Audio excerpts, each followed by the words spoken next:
हमारा सेशन है राजस्थान के ऑल एग्ज़ाम में रिपीट क्वेश्चन के बारे में। हम आपको बताएंगे। कल इसी टाइम पे हमने एक राजस्थान एग्ज़ाम में आई हुई क्वेश्चन का वीडियो डाला था, तो आप देख सकते हो यूट्यूब पे। और दोस्तों, आज का हमारा वीडियो है प्रयोगशाला सहायक भर्ती परीक्षा 2022 का पेपर सोल्व कराने जा रहे हैं। तो सबसे पहले हमारा क्वेश्चन नंबर 1 है, राजस्थान के अंदर कर्क रेखा राजस्थान के किस जिले से होकर गुजरती है? तो दोस्तों, कर्क रेखा राजस्थान के बांसवाड़ा और डूंगरपुर से होकर गुजरती है। तो दोस्तों, बांसवाड़ा से कर्क रेखा की लंबाई 25 किलोमीटर और डूंगरपुर से 1 किलोमीटर की लगती है।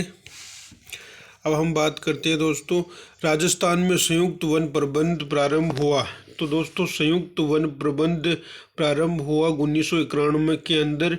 और ऑपरेशन खेजड़ा नाम का जो ऑपरेशन खेजड़ा, जो खेजड़ी के वृक्ष को बचाने के लिए यह अभियान भी 1991-92 के अंदर ही शुरू हुआ। आगे क्वेश्चन है, मरुस्थल विकास कार्यक्रम कब प्रारंभ हुआ? तो दोस्तों, कल ये क्वेश्चन आया था, तो हमने आपको ट्रिक बताई थी कि सूख कर मर गया।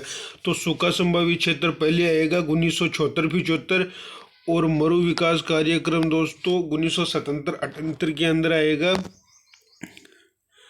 तो अब हम बात करते हैं आगे क्वेश्चन, निम्नलिखित में से कौन सी मृदा राजस्थान में कपास फसलों के उत्पादन हेतु उपयुक्त है? तो दोस्तों, कपास का उत्पादन सबसे ज़्यादा हाड़ौती क्षेत्र के अंदर होता है। तो हाड़ौती के अंदर कोटा, बूंदी, बारां, झालावाड़ क्षेत्र आ गया। तो सबसे ज़्यादा कपास का उत्पादन होगा वो मध्यम काली मृदा में होगा। तो दोस्तों, आगे क्वेश्चन है, लेवा तालाब नामक वर्षा जल संग्रह। लेवा तालाब दोस्तों 12 जिले के अंदर है। लेवा कहाँ है? 12 जिले के अंदर। ये आपका 2 नंबर सही हो जाएगा। अगला क्वेश्चन है, राजस्थान में बीड स्थानीय नाम है। बीड एक प्रकार से चारागाह होते हैं जहाँ पशुओं को चराया जाता है, उसे क्या कहते हैं? बीड। गांधी सागर और राणा प्रताप सागर बांध किस नदी पर है? तो दोस्तों, ये क्वेश्चन कई बार एग्जाम में रिपीट हुआ है। गांधी सागर और राणा प्रताप सागर बांध चंबल नदी पर है। और चंबल नदी पर 4 बांध बने हुए हैं, गांधी सागर, राणा प्रताप सागर, जवान सागर और कोटा बैराज। तो दोस्तों, सबसे ज़्यादा जो कोटा बैराज है उसका सबसे ज़्यादा कैचमेंट एरिया है। और गांधी सागर, इनका क्रम भी फिक्स है। ये क्रम भी आप ध्यान रखिए। एक बार पटवारी एग्जाम में क्वेश्चन पूछा था कि चारों बांधों का क्रम बताइए। तो सबसे पहले 1 नंबर पे आएगा गांधी सागर, फिर राणा प्रताप सागर, फिर जवान सागर और फिर कोटा बैराज। तो दोस्तों, जवान सागर बांध है और राणा प्रताप सागर है, ये परमाणु विद्युत ग्रह भी स्थापित किया गया है। अब हम आगे क्वेश्चन की बात करते हैं, जाखम बहुउद्देश्य परियोजना राजस्थान के कौन से जिले में अवस्थित है? तो दोस्तों, जाखम बहुउद्देश्य परियोजना राजस्थान के प्रतापगढ़ जिले के अंदर स्थित है। तो दोस्तों, प्रतापगढ़ के अंदर जाखम परियोजना स्थित है। और सीता माता अभ्यारण्य भी दोस्तों प्रतापगढ़ अभ्यारण्य में ही है। अब हम बात करते हैं, निम्नलिखित में से कौन सा वन क्षेत्र उड़न गिलहरियों के लिए प्रसिद्ध है? उड़न गिलहरियों के लिए सीता माता अभ्यारण्य प्रसिद्ध है। तो अब हम बात करते हैं, उड़न गिलहरियों के लिए सीता माता अभ्यारण्य प्रसिद्ध है। और सीता माता अभ्यारण्य में लवकुश नामक तालाब पाया जाता है। और इसी में करम मोचिया नामक घास है, वो सबसे ज़्यादा सीता माता अभ्यारण्य में ही पाई जाती है। ऑपरेशन फ्लड दोस्तों, ये आपका दुग्ध उत्पादन से संबंधित है, ऑपरेशन फ्लड। और श्वेत क्रांति का संबंध भी किससे है? दूध उत्पादन से ही है। रोजा बाखर शिखर राजस्थान के निम्नलिखित में से किस जिले में स्थित है? तो रोजा बाखर दोस्तों जालोर जिले में ये चोटी है। तो रोजा बाखर कहाँ है? जालोर। रोजा बाखर, इसराना बाखर, ये 3-4 चोटियाँ हैं। रोजा बाखर, इसराना बाखर, जारोल बाखर, ये तीनों जालोर के अंदर स्थित है। अब हम बात करते हैं क्वेश्चन नंबर 12। तो निम्नलिखित में से कौन सी बहुउद्देशीय परियोजना राजस्थान के गुजरात और मध्य प्रदेश की संयुक्त परियोजना है? तो दोस्तों, गुजरात और मध्य प्रदेश की संयुक्त परियोजना नर्मदा नदी परियोजना है। अब आगे क्वेश्चन की बात करते हैं, निम्नलिखित में से किस जिले में निम्नलिखित में से किस जिले में गिर प्रकार की गाय की नस्ल कहा जाता है? तो गिर दोस्तों रेंडा और अजमेरा, रेंडा को ही अजमेरा के नाम से जाना जाता है, तो गिर प्रकार की गाय की नस्ल है वो रेंडा अजमेरा के नाम से जाते हैं। अब हम बात करते हैं गाय की नस्ल कौन कौन सी है दोस्तों। गाय की नस्ल गिर थारपारकर, रेंडा, राठी और ये नागौरी। ये नागौरी बेल दोस्तों सबसे ज़्यादा माल ढोने के लिए प्रसिद्ध, और थारपारकर नस्ल है वो अपने यहाँ जोधपुर, मलानी क्षेत्र, बाड़मेर और इधर जैसलमेर की तरफ पाई जाती है। थारपारकर, रेंडा, अजमेरा ये दोस्तों मध्यवर्ती जिलों में पाई जाती है। अजमेर, भीलवाड़ा और इधर नागौर साइड की तरफ पाई जाती है। कोटा, ये कोटा नहीं है, ये कोई नस्ल नहीं है गाय की। अब हम बात करते हैं दोस्तों राजस्थान की निम्नलिखित जिलों में कौन सी झील राष्ट्रीय झील संरक्षण कार्यक्रम के अंतर्गत नहीं आती है। दोस्तों कल भी आया था क्वेश्चन, इसलिए अब हमने आपको बताया था कि इसमें 6 जिलों को शामिल किया गया है। पूंपाजी, मना, आजो, तो यहाँ मैंने ट्रिक बना रखी है, आप भी देख सकते हो। पूंपाजी, मना, आजो, तो इसमें दोस्तों मानसागर हो जाएगा, आना सागर हो जाएगा, पुष्कर हो जाएगा, प यानी पुष्कर, पा यानी फॉय सागर और जय यानी जैत सागर, मैं यानी मानसागर, मना, आ यानी आना सागर और एक आमेर भी है इसके अंदर, तो यहाँ आ यानी आमेर, आना सागर, और ये इस प्रकार 6 झील संरक्षण में शामिल की गई है। अब हमारा क्वेश्चन है निम्नलिखित बेसिन में कौन सा उत्खात भूमि स्थलाकृति के लिए प्रसिद्ध। उत्खात भूमि के रूप में दोस्तों चंबल नदी है, वही सबसे ज़्यादा उत्खात बनाती है। तो चंबल नदी सबसे ज़्यादा कोटा, इधर कोटा, बूंदी, बारा, झालावाड़ इधर की तरफ बहती है और उत्तर प्रदेश के इटावा जिले में जाके मिल जाती है। अब हम बात करते हैं कि चंबल नदी का उद्गम कहाँ से होता है। दोस्तों चंबल नदी का उद्गम जानापाओ की पहाड़ियों, एमपी के, मध्य प्रदेश के जानापाओ की पहाड़ियों से होता है, और ये जानापाओ की पहाड़ियों से होती हुई राजस्थान की 84गढ़ चित्तौड़गढ़ में प्रवेश करती है। चित्तौड़गढ़ से कोटा, बूंदी, बारा, कोटा, बूंदी इधर होती हुई सीधी सवाईमाधोपुर, फिर सवाईमाधोपुर के बाद में धौलपुर, फिर यूपी के इटावा नामक स्थान पर मिल जाती है। अब हम बात करते हैं थारपारकर नस्ल है दोस्तों, अभी क्वेश्चन आया है वही रिपीट है। थारपारकर नस्ल गाय की नस्ल है।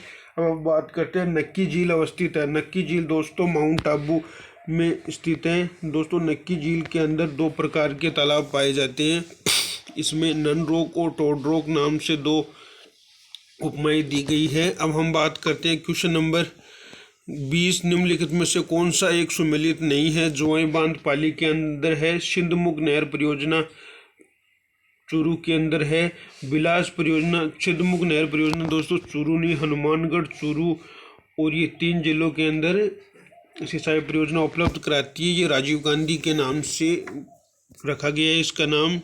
वर्तमान में बिलास परियोजना 12 के अंदर है। बाकली बांध दोस्तों ये जालोर के अंदर है। ये आपका क्या हो जाएगा, गलत हो जाएगा, तो ये आपका गलत हो जाएगा। बिलास परियोजना 12 के अंदर है दोस्तों।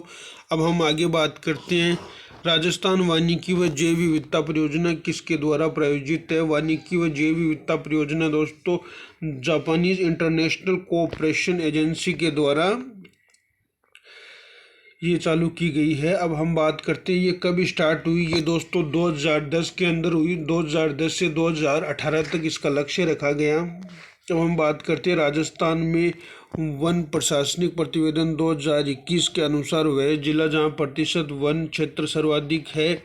तो दोस्तों सर्वाधिक वन उदयपुर जिले के अंदर है, और सबसे ज़्यादा आरक्षित वन उदयपुर के अंदर है, और संरक्षित वन करौली 12 के अंदर है। अब हम बात करते हैं क्वेश्चन नंबर 23, राजमहल खान किसके लिए।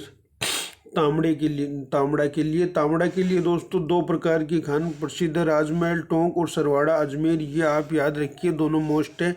राजमहल टोंक और सरवाड़ा अजमेर। भारतमाला परियोजना का संबंध किस क्षेत्र से है दोस्तों। भारतमाला परियोजना का संबंध आपके परिवहन से संबंधित है। और सागरमाला परियोजना दोस्तों, ये दो परियोजनाएं हैं, हर बार रिपीट होती है। एक तो भारतमाला परियोजना, ये आपका परिवहन से संबंधित है। एक सागरमाला परियोजना है, ये आपके नदी जोड़ो मतलब समुद्र वगैरह नदी इनसे संबंधित है। निम्नलिखित में से किस कृषि जलवायु खंड में किन्नू पाया जाता है? दोस्तों किन्नू कहाँ पाया जाता है? सबसे ज़्यादा किन्नू दोस्तों गंगानगर के अंदर पाया जाता है। और गंगानगर कौन से कृषि जलवायु खंड के अंदर आता है? गंगानगर 1A के अंदर आता है। अब हम आपको बता दें, राजस्थान के अंदर 10 कृषि जलवायु खंड है, उनमें 10 कृषि जलवायु के अंदर 1B ये गंगानगर और हनुमानगढ़ 1A है, जो आपका इधर बांसवाड़ा ये बाड़मेर और जोधपुर। और सेकंड बी के अंदर दोस्तों आपका मध्यवर्ती जिला आ जाता है, जहाँ लूनी नदी बहती है। ये सारा आपका आ जाएगा। थर्ड बी के अंदर दोस्तों आपका ये हाड़ौती वाला क्षेत्र आता है, कोटा बूंदी नहीं सॉरी दोस्तों, ये थर्ड बी के अंदर आपका ये इधर अदर जो जिला है ना, उपादर जिला, जयपुर, अजमेर, इधर ये चंबल नदी वाला भाग है, ये सारा आ जाएगा। करौली, भरतपुर। फोर्थ बी के अंदर दोस्तों आपका नीचे वाला क्षेत्र उदयपुर, भीलवाड़ा, ये वाला क्षेत्र आ जाएगा। तो इस प्रकार ये आपका आंसर हो जाएगा 1A। अब हम बात करते हैं, गोविंद गुरु ने बीलों को संगठित करने के लिए कौन सा संगठन स्थापित किया? तो गोविंद गुरु ने बीलों को संगठित करने के लिए संप सभा का गठन किया। कब किया दोस्तों? 1913 के अंदर संप सभा का गठन किया गोविंद गुरु ने। अब हम बात करते हैं दोस्तों, संप सभा का गठन गोविंद गुरु ने किया। आगे क्वेश्चन है, विजय सिंह प्रतीक का मूल नाम क्या था? दोस्तों विजय सिंह प्रतीक का मूल नाम भूप सिंह था। और विजय सिंह प्रतीक 1916 ईस्वी में बिजोलिया किसान आंदोलन में जुड़े और इन्होंने राजस्थान केसरी नामक पत्र से बिजोलिया किसान आंदोलन को संगठित किया। और इन्होंने एक प्रताप नामक समाचार पत्र भी निकाला, जिसके गूंज के लिए इन्होंने बिजोलिया किसान आंदोलन में लोगों को एकत्रित किया। अब हम बात करते हैं 1948 में किन 4 देशी रियासतों को मिलाकर मत्स्य संघ का निर्माण किया गया? दोस्तों सबसे प्रथम जो संघ बना वो अलवर, भरतपुर, धौलपुर और करौली जो मत्स्य संघ के अंदर शामिल किया गया था 1948 में। दोस्तों 7 चरणों के अंदर राजस्थान का एकीकरण हुआ और प्रथम चरण के अंदर इसमें अलवर, भरतपुर, धौलपुर, करौली को शामिल किया गया। अब हम बात करते हैं क्वेश्चन नंबर 29, प्रसिद्ध स्वतंत्रता सेनानी रतन देवी का संबंध है। दोस्तों रतन देवी का संबंध जयपुर जिले से है। ये रतन देवी का संबंध किस जिले से है? जयपुर जिले से है। तो अब हम बात करते हैं क्वेश्चन नंबर, करौली का कैला देवी मंदिर किस नदी के किनारे है? कालीसिल नदी के किनारे है। दोस्तों ये हनुमान जी की माता के रूप में जानी जाती है कैला देवी, ये करौली के अंदर है, कालीसिल नदी के किनारे। अब हम बात करते हैं क्वेश्चन नंबर, निम्नलिखित में से कौन सा दुर्ग कुंभा द्वारा निर्मित नहीं है? दोस्तों महाराणा कुंभा ने 84 दुर्गों में से 32 दुर्गों का जीर्णोद्धार करवाया। तो अब हम बात करते हैं कुंभलगढ़ दुर्ग, बसंती दुर्ग ये भी यही है सिरोही के अंदर, मचान दुर्ग ये भी ये करवाया। गागरोन का किला ये दोस्तों नहीं होगा, गागरोन का डोडा सिर नामक व्यक्ति ने करवाया था, ये आपका गलत हो जाएगा। अब हम बात करते हैं राजस्थान के कौन से प्रसिद्ध संत बीकानेर के कतरियासर से संबंधित है? तो दोस्तों जसनाथ जी कतरियासर से संबंधित है। इनका जन्म 1482 के अंदर हुआ। इन्होंने सिंधुदड़ा और कोड़ा नामक ग्रंथों की रचना की और इनका संबंध बीकानेर से है। अब हम बात करते हैं आगे क्वेश्चन, कोटा के किस शासक के काल में शिकार के दृश्य कोटा चित्र शैली की विशेषता है? तो राजा उमेद सिंह के काल में कोटा में चित्र शैली में शिकारी मतलब औरतों को भी शिकार करते हुए दिखाया गया है।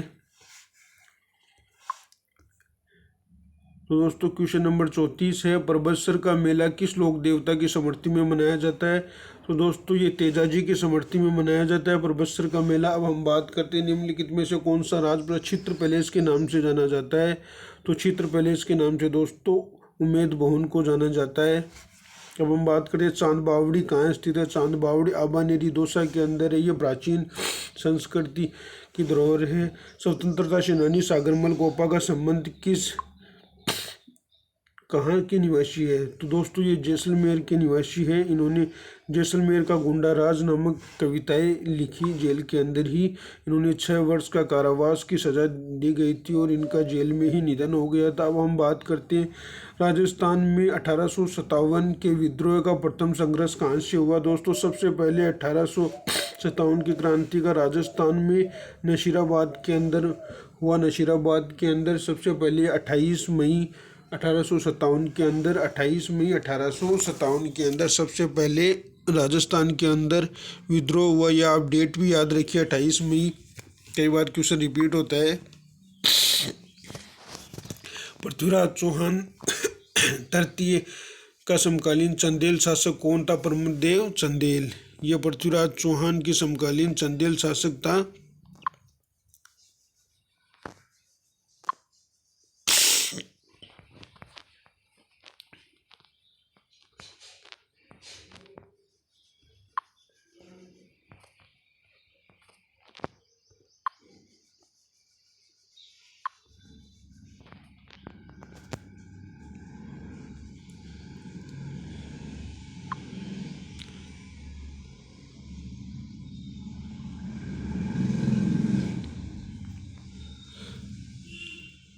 दोस्तों ये हो गया था अपना 39 नंबर क्वेश्चन। पृथ्वीराज चौहान तृतीय के समकालीन चंदेल शासक कौन था?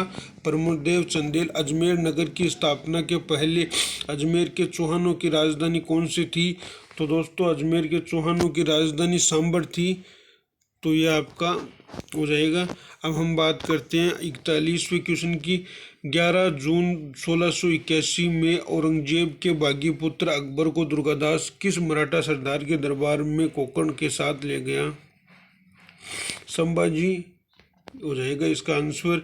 निम्नलिखित में से कौन सा मंदिर चित्तौड़गढ़ दुर्ग में स्थित है? तो चामुंडा माता का मंदिर ये चित्तौड़गढ़ दुर्ग में स्थित नहीं है। सतवीज देवरा ये है। तुलजा भवानी का मंदिर ये भी है। समिधेश्वर चित्तौड़गढ़ के अंदर है। ये दोस्तों तीनों हो जाएगा। चामुंडा माता का मंदिर राजा कक्व के काल में किया गया है। मारवाड़ के अंदर स्थित है। जोधपुर के अंदर बीकानेर चित्रशैली में किस बीकानेर शासक के समकालीन उस्ता कला हिंदू कथाओं का अबीर बनाकर किया गया? तो दोस्तों इसका आंसर हो जाएगा आपका अनूप सिंह। अनूप सिंह के काल में ही बीकानेर शैली चित्रशैली का स्वर्णकाल माना जाता है। निम्नलिखित में से कौन सा वंश भास्कर का लेखक है? सूर्यमल मिश्र ने वंश भास्कर नामक कविता की रचना की।